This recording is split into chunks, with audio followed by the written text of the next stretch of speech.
Hi Ben, I'm Debbie Flaxman, I'm the Deputy Director for Infection Prevention and Control, and we're meeting up to have a chat, and welcome to the Trust. Thank you, Debbie. Great, nice to meet you. Very good to meet you too. Great. I think one of the things we've got a few questions from staff which I think probably have been raised at other venues, and just trying to get to know you a little bit so that we can really welcome you.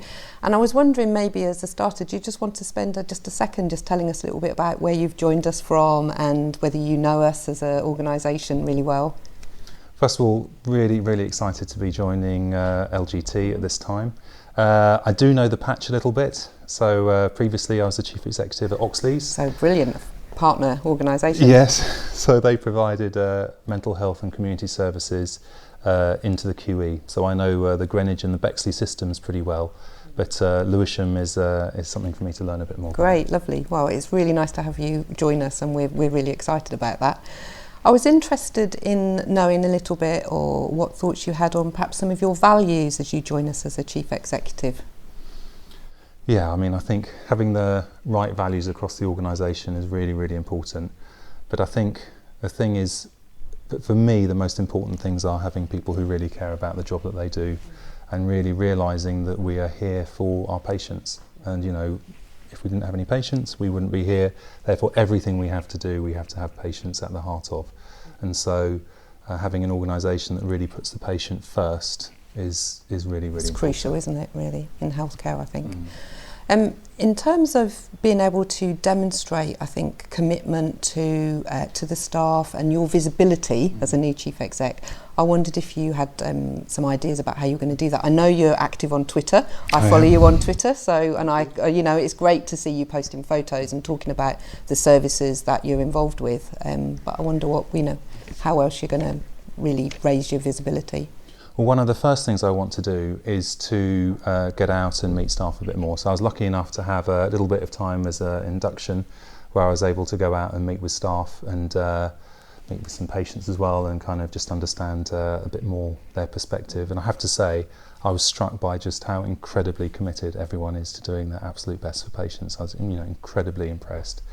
But one of the first things I want to do is hold a series of sort of events whereby I can just kind of informally get together with colleagues and just understand their perspective and listen to what staff have to say. Obviously, I'm new to the organisation. We've also got a new chair and a new director of nursing.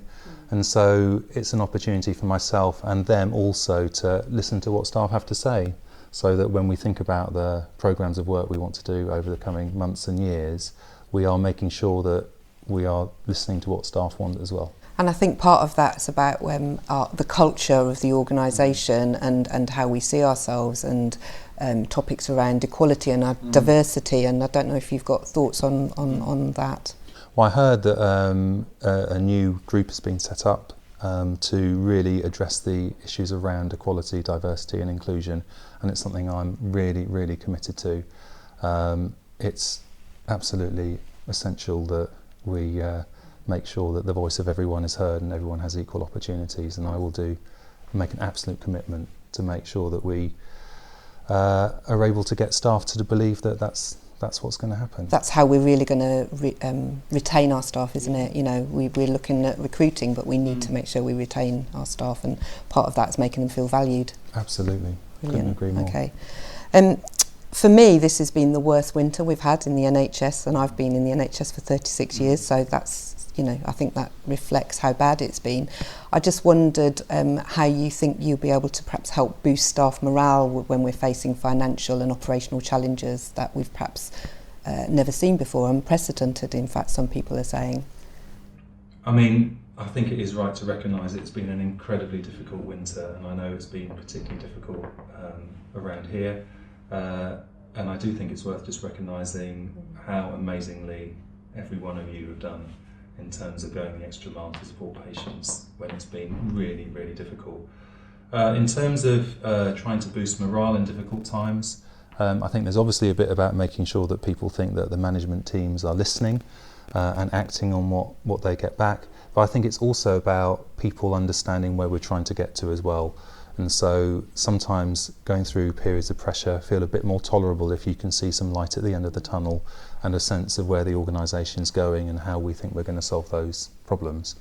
So another thing that I'm looking to do in the next couple of months with colleagues is to kind of pull together a sort of, you could call it a roadmap of the building blocks we want to have in place, so that we can say, right, this is what we think the future of this organisation is going to look like in terms of the clinical services, where we're delivering services from, and also making sure we have the right workforce in place to do that. Brilliant, that's really reassuring to hear that.